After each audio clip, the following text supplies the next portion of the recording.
Nous voulons parler de la part de l'Éternel. Je ne vous prendrai pas assez de temps. Comme nous le savons tous, nous avons un thème intitulé « Refuser d'avancer sans Jésus en 2026 ». Amen. Acclamons d'abord pour la gloire de notre Seigneur.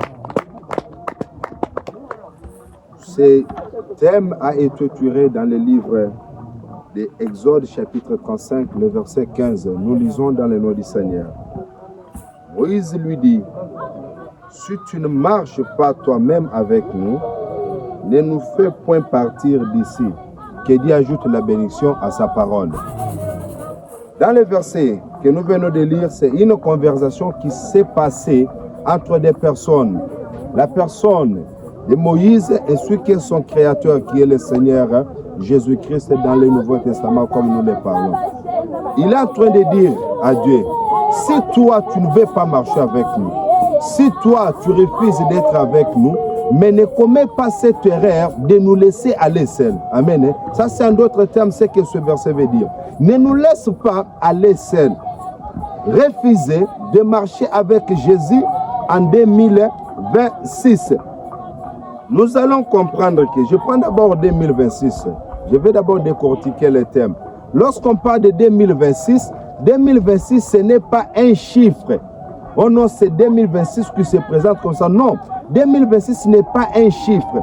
Mais lorsqu'on veut aller loin, 2026 c'est le travail mis en place, une activité mise en place, une idée mise en place, une vision mise en place. Tu te dis qu'avec cette vision, je refuse de mettre cette vision en place sans Dieu. Je refuse de mettre cette activité en place sans le Seigneur. Je refuse de concevoir une idée pareille ou une vision pareille sans le Seigneur Jésus-Christ. C'est ça l'année en question. Ce n'est pas 2026.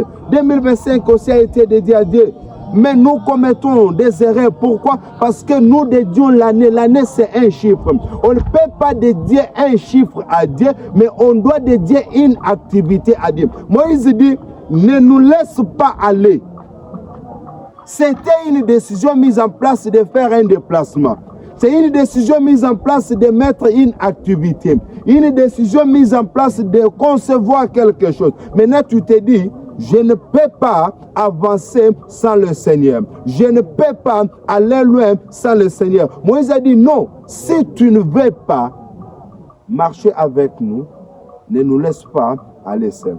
De même que toi, tu dois dire à Dieu, si tu ne veux pas que je mette cette idée en place, si tu ne veux pas que je mette cette vision en place, ne me laisse pas mettre ça seul. Il faut que je sois avec toi. C'est avantageux d'être avec le Seigneur. Parce que je vois Jésus-Christ à la croix. La Bible dit qu'à un certain moment, l'Esprit de l'Éternel lui quitta.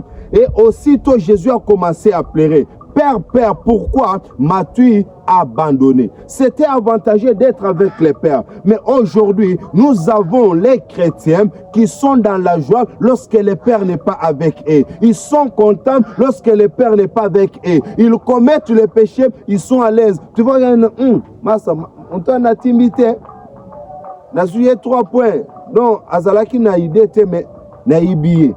Il se contente parce qu'il a volé quelqu'un qui était dans l'inconscience. Non, soyons des chrétiens qui ont mal. Soyons des chrétiens qui ont mal dans leur cœur, dans leur pensée, lorsque le Père nous a quittés. Lorsque David a accouché avec la femme d'autrui, jusqu'au point de faire tuer même son mari, pendant que l'homme de Dieu est venu lui interpeller, la Bible dit que David a composé le psaume 51. Et là, il a commencé à regretter de son mal. Il a dit, Éternel, que ta face ne s'éloigne pas de moi. Donne-moi la joie. David n'était plus dans la joie après avoir commis un péché.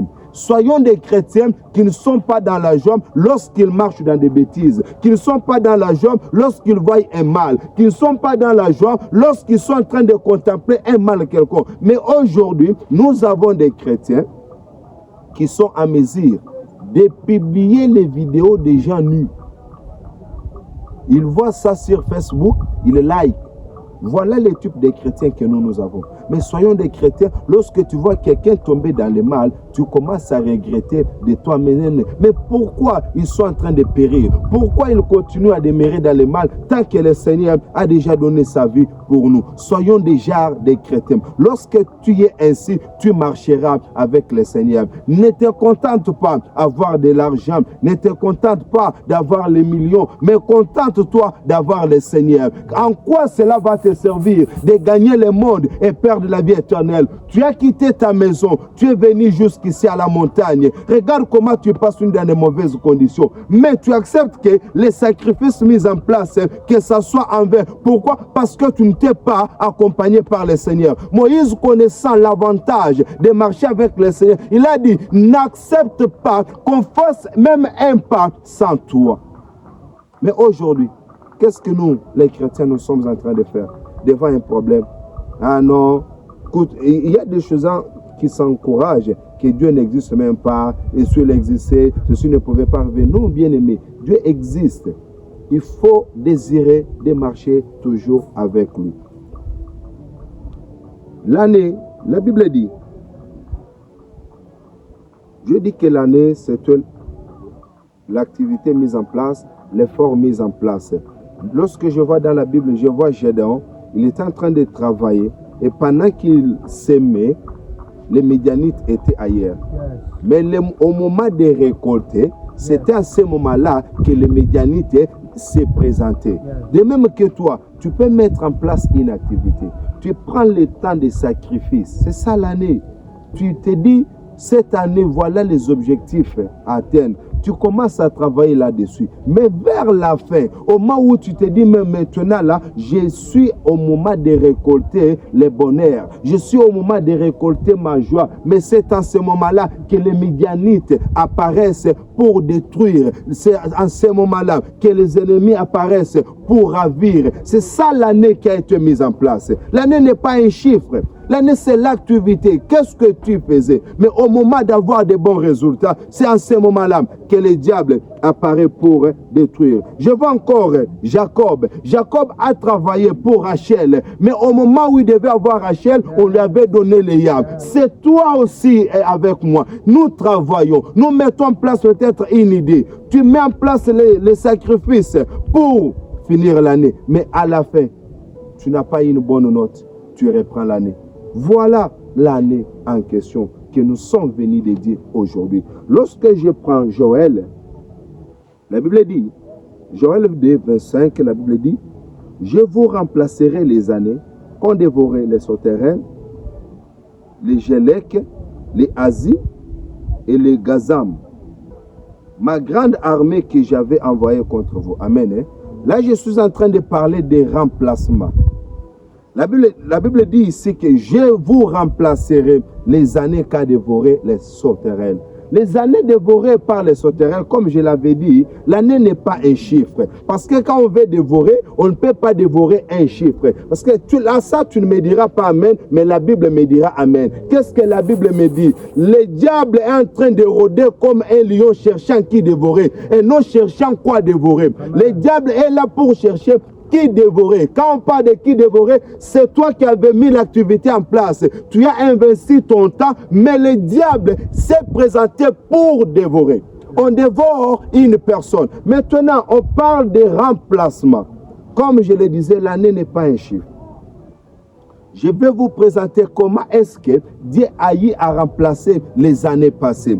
Lorsque je vois, on parle des années ici, selon Joël, il parle ça au pluriel. Et le pluriel, nous le savons, commence par des. Il y a les années dévorées et qu'on va remplacer. Les années dévorées, c'est la grâce et l'accomplissement. Les années dévorées, c'est Jacob et Jésus qui ont été dévorés. Lorsque je regarde Jacob, Jacob était constitué de 12. Amen. Hein? Il avait 12 enfants. Il était constitué de 12 tribus. Les 12 tribus d'Israël, c'est au nom des enfants de Jacob. Maintenant, qu'est-ce qui a été dévoré? Parce que l'année a 12 mois. Jacob aussi avait 12 mois. Mais qu'est-ce qui a été dévoré en Jacob? Ce qui a été dévoré en Jacob, c'était Joseph. Vous ne me direz pas Amen, mais les frères de Joseph me diront Amen. Ils ont dit à leur père, ton fils a été dévoré par les lions. C'était Jacob qui a été dévoré. Mais plus loin, je vais vous montrer comment est-ce que Dieu a veillé à remplacer Joseph. Je prends encore une autre année, c'est Jésus-Christ qui a été dévoré. Lorsque je regarde Jésus, Jésus marchait avec 12 disciples. Mais qui a été dévoré en Jésus? C'était Judas Iscariote qui a été dévoré en Jésus. Mais comment est-ce qu'on a veillé à remplacer? Pour Joseph, la Bible dit qu'on a remplacé Ephraïm et Manassé à la place de Joseph. Pour Jésus, la Bible dit pour Judas, on a eu à remplacer l'apôtre Paul à la place de Judas. Voilà les années dévorées et les remplacements. J'ai dit à quelqu'un, les années, les efforts que le diable avait déjà dévoré, les années que la Sotérème avait déjà dévoré, les années que les Jalek avaient déjà dévoré, je te dis, il y a quelqu'un qui va remplacer. Il n'est pas seulement le Dieu de réparation, mais il est aussi le Dieu de remplacement. Tous les efforts mis en place, ça n'ira pas en vain parce qu'il est là pour remplacer et pour restaurer. Je m'attendais peut-être à un amen. Amen. Amen forcé. Amen. Non, pour mettre fin, je vais vous parler de quelques avantages lorsqu'on marche avec Dieu. Amen. Acclamons d'abord pour Jésus. Le premier avantage lorsqu'on marche avec Jésus, c'est qu'il est notre source. Amen. Dis à la personne qui a témoigné que Jésus est ta source. La Bible appelle Jésus, il est une source qui ne tarit jamais.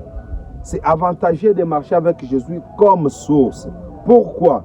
Parce qu'il y a un homme dans la Bible qui avait compris cette notion que Jésus est la source. Là, je prends d'abord plus vite cet homme de David. David voulant affronter Goliath. On lui avait vêtu des armures de Saül. En essayant, il a vu que non, ça ne marchait pas. Il a enlevé ça. La Bible dit David a eu à se déplacer vers les torrents. Les torrents, c'était une source. Et là, il a eu à prendre 5 pierres. Quand je vois les 5 pierres, c'est les 5 ministères. Comme c'est Jésus qui est la source, c'est Jésus qui avait laissé les 5 ministères en place pour conduire l'église. Donc David n'avait pas pris autre chose, mais il avait pris les 5 ministères pour aller combattre Goliath. Voilà l'avantage de la source pour la vie de David. Il y a encore cet homme qu'on appelle le prophète Élie. La Bible dit, pendant qu'il y avait la famine, pendant qu'il n'y avait pas l'eau dans le pays, cet homme d'Élie a eu à courir vers le torrent, à la source, là où il mangeait, là où il prenait encore la nourriture. Un enfant de Dieu, devant un problème, devant une situation difficile, il ne faut pas courir vers les hommes, il ne faut pas courir derrière les gens, mais il faut courir vers la source. Aujourd'hui, nous avons des chrétiens qui se sont déjà déconnectés de la source, mais ils veulent avoir des avantages avec le Seigneur. Je te dis, peu importe ce que tu dois faire, comment tu dois prier, mais si tu t'es détaché de la source, tu ne feras pas quelque chose. Je prends un exemple typique de la source. Les ventilateurs, lorsque vous les branchez à la prise, c'est connecté, vous aurez un bon moment et vous serez à l'aise. Mais lorsque vous les détachez de la source, peu importe l'argent dépensé pour l'acheter, il ne va pas fonctionner. Pourquoi? Parce qu'il n'est pas encore attaché à la source. Toi, enfant de Dieu, tu n'es pas alimenté parce que tu pries, non. Tu n'es pas alimenté parce que tu écoutes la parole de Dieu, non. Tu es alimenté parce que tu es attaché à la source, qui est le Seigneur Jésus-Christ. Devant un problème, il faut faire recours à la source. Mais aujourd'hui, on s'en fout de la source, non. Tu ne pourras pas avancer, tu ne pourras pas réussir sans la source. Moïse, connaissant cela, il a dit non, ne nous fais pas déplacer sans toi. Parce qu'on aura besoin de toi. Parce qu'il y a encore dans la Bible une personne qui avait commis une erreur de quitter sans la source. C'est Akab. Pendant que Akab a pris son fils avec un gourde d'eau, il partait au milieu, à mi-chemin. L'eau qu'il portait a eu à finir. Et ils ont commencé maintenant à plénicher. Il a jeté Ismaël en disant, je ne vais pas voir comment il va mourir. Pourquoi? Parce que la soif était devenue très intense. Pendant qu'il a jeté Ismaël, Akab a commencé à pleurer, Ismaël pleurait. Mais le Seigneur a écouté les pleurs d'Ismaël. Pourquoi il n'avait pas écouté les pleurs d'Akab? Parce que Akab s'est retrouvé dans un mariage qui n'était pas à lui. Akab avait commis un péché d'entrer dans le mariage d'autrui, mais Ismaël était innocent. Dieu a écouté les prières, il a écouté les cris d'Ismaël. Mais en réalité, si un enfant pleure et qu'il y a un adulte qui pleure, si on veut entendre le bruit, on va entendre le bruit d'un adulte par rapport au bruit de l'enfant. Mais Dieu a écouté, c'est pour dire que peu importe comment tu dois prier, mais si tu es juste, le Seigneur, le Dieu des justes, il va écouter ta prière. Ce n'est pas les sacrifices mis en place en montant la montagne vers ici que le Seigneur va écouter ta prière. Non, c'est lorsque tu es juste qu'il va écouter ta prière. Ne commets pas une erreur de marcher sans source. Akab s'est retrouvé à mi-chemin. Il n'y avait pas encore l'eau. Pourquoi? Parce qu'elle essaie de connecter de la source. Mais lorsque Ismaël a pleuré, le Seigneur est venu faire voir la source. Bien-aimés, désirons à marcher en contact avec la source. Le deuxième point, ou deuxième avantage, c'est que le Seigneur est notre refuge. Amen. La Bible dit, Psaume 91, verset 10. J'ai dit à l'Éternel, mon refuge et ma forteresse, mon Dieu en qui je me confie. Quand on parle de refuge, c'est comme qui dirait, on est là assis, nous voyons quelqu'un qui est menacé en train de courir. Il vient que toi amènes où est là Kambouendele. Donc tout le monde c'est ça le refuge. Maintenant, au moins tu as quelqu'un qui te donne ce refuge-là devant les attaques sataniques, devant les attaques démoniaques, devant les attaques de ta famille. Tu as quelqu'un, bien aimé, tu ne vis pas jusqu'à aujourd'hui parce que ta famille a dit un mot. Non. Tu vis parce qu'il y a quelqu'un qui a refusé avec toi. La Bible dit, celui qui demeure sous l'abri du Très-Haut repose à l'ombre des Tout-Puissants. Lorsqu'on regardez tel que vous êtes là, le soleil est accablant, mais vous vous êtes abrité sous l'arbre. Maintenant, il y a quelqu'un qui a l'ombrage. C'est le Seigneur Jésus-Christ. Il te demande d'être prêt parce que si tu ne t'approches pas de l'arbre, tu ne seras pas sous l'ombrage. Pour être sous l'ombrage, il faut s'approcher de l'arbre. Tu ne peux pas être sous l'ombrage de Dieu si tu ne t'es pas approché de Dieu. Il faut que tu t'approches de lui. En ce moment-là, tu seras sous son ombrage. Et il va maintenant te couvrir. Il doit te sécuriser. Bien-aimé, si ça dépendait de la famille, peut-être qu'on ne serait pas tous en vie. Parce que nous sortons dans des familles différentes où il y a des esprits de réclamation. On cherche qui sacrifier chaque année ici, dans nos familles respectives. Mais nous sommes vivants. C'est parce qu'il y a quelqu'un qui a refusé avec nous. La Bible dit, Pierre, Satan t'a demandé toute la nuit et j'ai refusé avec toi.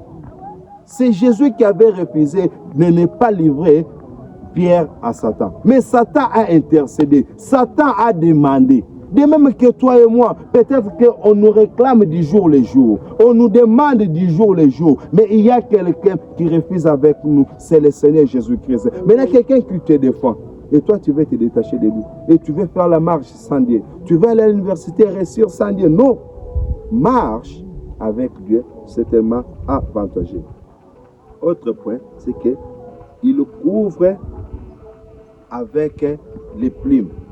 Les plumes, en tout le massal. Amen. Maintenant, il te couvre avec ses plumes.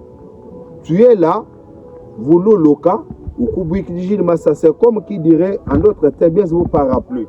Vous loka, mais baku kanga mujikumbi, vous la kayukuyila. Quelqu'un qui fait ça pour toi. Je n'ai jamais vu sur cette terre un président de la République qui est en désaccord avec ses gardes. Il sait que pour que je sois en sécurité, il faut que je sois en accord avec mes gardes. Maintenant, toi, il y a quelqu'un qui te protège, mais tu n'es pas en accord avec Jésus. Aujourd'hui, tu es venu à la montagne, mais quand tu vas sortir, quelle sera ta vie? Qu'est-ce que tu vas faire? Même pendant qu'on est ici, ta pensée te dit quoi? Ta pensée pense à quoi? À quoi tu es en train de raisonner? On est encore ici. On sortira d'un moment à l'autre. Mais quelle vie que tu vas mener? Il y a quelqu'un qui s'approche de toi. Il lui dit, viens, je dois te couvrir avec mes plumes. Parce que la Bible dit, il te couvrira de ses plumes et tu trouveras un refuge sous ses ailes, sa fidélité et un bouclier et une cuirasse. Le Seigneur te couvre sous ses aisselles. Vous voyez, lorsque il y a peut-être la pluie qui se bat, la poule s'organise avec ses poussins pour les rassembler et puis les mettre sous ses aisselles. Maintenant, toi, un enfant de Dieu, si tu ne marches pas avec le Seigneur, au moment des tempêtes, au moment des souffrances, au moment de la pluie, qui va te couvrir? Qui doit t'abriter? Marche avec le Seigneur. Il est là pour te couvrir. Il devient ton bouclier. Quand on parle de bouclier, c'est une arme défensive portée par les combattants pour se protéger contre les traits et les coups. C'est ça le bouclier. Et ça te protège. Vous voyez même les militaires, les policiers, ils ont l'habitude de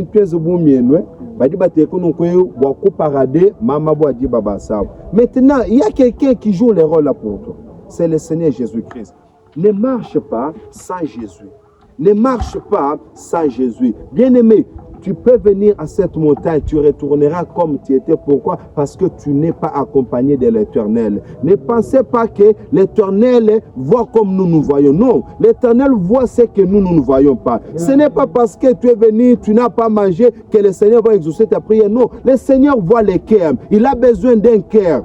La Bible dit, garde ton cœur plus que toute autre chose, car c'est de lui vient la source de la vie. Il voit les cœurs, il voit tes pensées, il sort de les rêves, il sort de nos pensées. Bien-aimé, c'est quoi ta pensée ce soir? À quoi tu penses? Tu es venu à la montagne, peut-être que tu vas te prendre des photos, tu vas poster. Oui, on verra que tu es à la montagne, mais on ne verra pas les effets de Dieu en toi. Pourquoi? Parce que tu n'es pas avec Dieu. Lorsque tu es avec Dieu, on les verra. On les verra. Je m'en vais vite pour terminer. Le troisième point, c'est que, bon, je parle encore de la cuirasse, c'est aussi une arme défensive qui couvre les thorax. C'est comme l'antiballe. Amen. Hein? Quand on parle de la cuirasse, c'est comme l'antiballe. Quelqu'un qui a un militaire qui a l'antiballe, il sait très bien que attendez, pourquoi mais nous avons notre antiballe, c'est le Seigneur Jésus-Christ. Pourquoi nous voulons voir ailleurs? Bien aimé, les cordons rouges qu'on peut te donner aujourd'hui, mettre dans tes habits ou utiliser ne pourra pas te protéger. Celui qui va te protéger, c'est Dieu. On te donne les cordons rouges, on te dit maintenant, tu commences à ver, maintenant je te demande, entre toi et Kakabako, tu es allé chercher quelque chose pour te garder, mais toi tu commences à les garder. Les cordons rouges ne pourra pas te garder. Celui qui va te garder, c'est le Seigneur Jésus-Christ. Il te demande, approche-toi seulement. S'approcher de Jésus, ce n'est pas venir à la montagne. Nous avons une mauvaise conception. Tu peux être dans ta chambre, tu pries. Même Dieu, il a dit, quand vous voulez prier, entrez dans vos maisons, dans la chambre, entre là, cache-toi et prie. Le Seigneur qui voit dans les secrets, il va voir. Il n'a pas besoin que tu viennes à la montagne pour qu'il écoute. Il y a un chanteur qui a dit, je pense que c'est Moïse Mbie. Il a dit, Bamsusu Bamatitina Bangomba, Babelele Ayoka Bangote, Mengana Tomorika Maboko Pamba, Akitimbango. Le Seigneur a besoin d'un cœur qui est disposé. Il n'a pas besoin de faire des sacrifices inutiles. Non. L'obéissance est plus que le sacrifice. Le Seigneur ne voit pas les sacrifices, il voit l'obéissance. Il a besoin de l'obéissance, bien-aimé.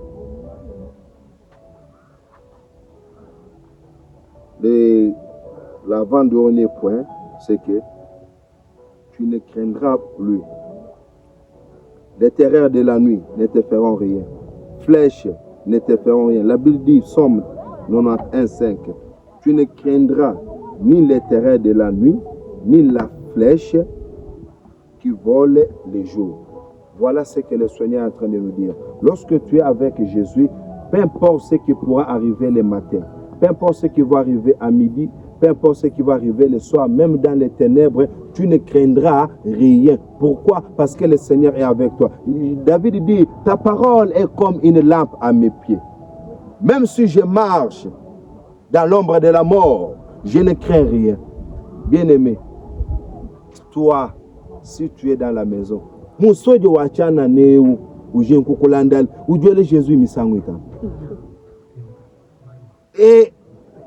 en réalité, lorsqu'on est en train d'appeler quelqu'un, cela prouve qu'on n'est pas avec quelqu'un. Tel que je suis là, je sais que le président de la République est à mes côtés. Devant un problème, est-ce que je peux crier? Non. Je ne crie pas, je dois lui dire voilà. Parce qu'il est avec moi. Parce que tu n'es pas avec Jésus, Jésus, Jésus, Jésus. Ou la lumbu kambi, shikadile pambeloapa. Directement, Jésus misanguitan. Pourquoi? Tu as la paix en toi. Mais Jésus ne travaille pas avec un cœur qui a la paix.